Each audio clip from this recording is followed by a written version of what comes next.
Évangile de Jésus-Christ selon saint Luc, chapitre 5. Or, il advint comme la foule le serrait de près et écoutait la parole de Dieu, tandis que lui se tenait sur le bord du lac de Génézareth, qu'il vit deux petites barques arrêtées sur le bord du lac. Les pêcheurs en étaient descendus et lavaient leurs filets. Il monta dans l'une des barques qui était à Simon, et pria celui-ci de s'éloigner un peu de la terre. Puis, s'étant assis de la barque, il enseignait les foules. Quand il eut cessé de parler, il dit à Simon, « Avance en eau profonde, et lâchez vos filets pour la pêche. » Simon répondit, « Maître, nous avons peiné toute une nuit sans rien prendre, mais sur ta parole, je vais lâcher les filets. » Et l'ayant fait, ils capturèrent une grande multitude de poissons, et leurs filets se rompaient. Ils firent signe alors à leurs associés, qui étaient dans l'autre barque, de venir à leur aide. Ils vinrent, et l'on remplit les deux barques au point qu'elles enfonçaient. À cette vue, Simon-Pierre se jeta aux genoux de Jésus, en disant, « Éloigne-toi de moi, Seigneur, car je suis un homme pécheur. » La frayeur en effet l'avait envahi, lui et tous ceux qui étaient avec lui, à cause du coup de filet qu'il venait de faire. Pareillement Jacques et Jean, fils de Zébédée, les compagnons de Simon. Mais Jésus dit à Simon, « Sois sans crainte, désormais ce sont des hommes que tu prendras. » Et ramenant les barques à terre, laissant tout, ils le suivirent.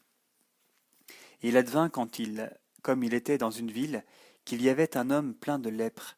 À la vue de Jésus, il tomba sur la face et le pria en disant, « Seigneur, si tu le veux, tu peux me purifier. » Il étendit la main et le toucha en disant, « Je le veux, sois purifié. » Et aussitôt la lèpre le quitta, et il lui enjoignit de n'en parler à personne.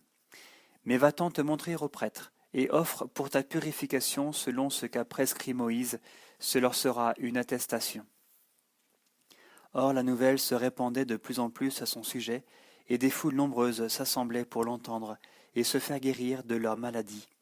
Mais lui se tenait retiré dans les déserts et priait. Et il advint un jour qu'il était en train d'enseigner, qu'il y avait assis des pharisiens et des docteurs de la loi, venus de tous les villages de Galilée, de Judée et de Jérusalem, et la puissance du Seigneur lui faisait opérer des guérisons.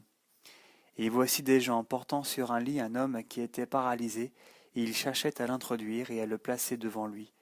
Et comme ils ne savaient par où l'introduire à cause de la foule, ils montèrent sur le toit, et à travers les tuiles, ils le descendirent avec sa civière, au milieu, devant Jésus. Voyant leur foi, il dit, « Homme, tes péchés te sont remis. » Les scribes et les pharisiens se mirent à penser, « Qui est-il, celui-là, qui profère des blasphèmes? Qui peut remettre les péchés, sinon Dieu seul ?» Mais percevant leurs pensées, Jésus prit la parole et leur dit, « Pourquoi ces pensées dans vos cœurs? Quel est le plus facile, de dire, tes péchés te sont remis, ou de dire, lève-toi et marche? Eh bien, pour que vous sachiez que le Fils de l'homme a le pouvoir sur la terre de remettre les péchés, je te l'ordonne, dit-il au paralysé, lève-toi et prenant ta civière, va chez toi. » Et à l'instant même, se levant devant eux, et prenant ce sur quoi il gisait, il s'en alla chez lui en glorifiant Dieu. Tous furent alors saisis de stupeur, et ils glorifiaient Dieu. Ils furent remplis de crainte, et ils disaient, « Nous avons vu d'étranges choses aujourd'hui. » Après cela, il sortit, remarqua un publicain du nom de Lévi, assis au bureau de la douane, et il lui dit, « Suis-moi. » Et quittant tout, et se levant, il le suivait. Lévi lui fit un grand festin dans sa maison, et il y avait une foule nombreuse de publicains et d'autres gens qui se trouvaient à table avec eux. Les pharisiens et leurs scribes murmuraient et disaient à ses disciples, « Pourquoi mangez-vous et buvez-vous avec les publicains et les pécheurs ?» Et prenant la parole, Jésus leur dit, « Ce ne sont pas les gens en bonne santé qui ont besoin de médecins, mais les malades. Je ne suis pas venu appeler les justes, mais les pécheurs, au repentir. » Mais eux lui dirent, « Les disciples de Jean jeûnent fréquemment et font des prières, ceux des pharisiens pareillement, et les tiens mangent et boivent. » Jésus leur dit, « Pouvez-vous faire jeûner les compagnons de l'époux pendant que l'époux est avec eux? Mais viendront des jours, et quand l'époux leur aura été enlevé, alors ils jeûneront en ces jours-là. » Il leur disait encore une parabole. « Personne ne déchire une pièce d'un vêtement neuf pour la rajouter à un vieux vêtement. Autrement, on aura déchiré le neuf, et la pièce prise au neuf jurera avec le vieux. Personne non plus ne met de vin nouveau dans des outres vieilles.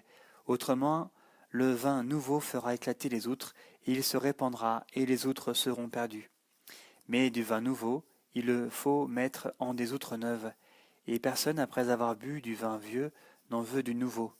On dit en effet, c'est le vieux qui est bon.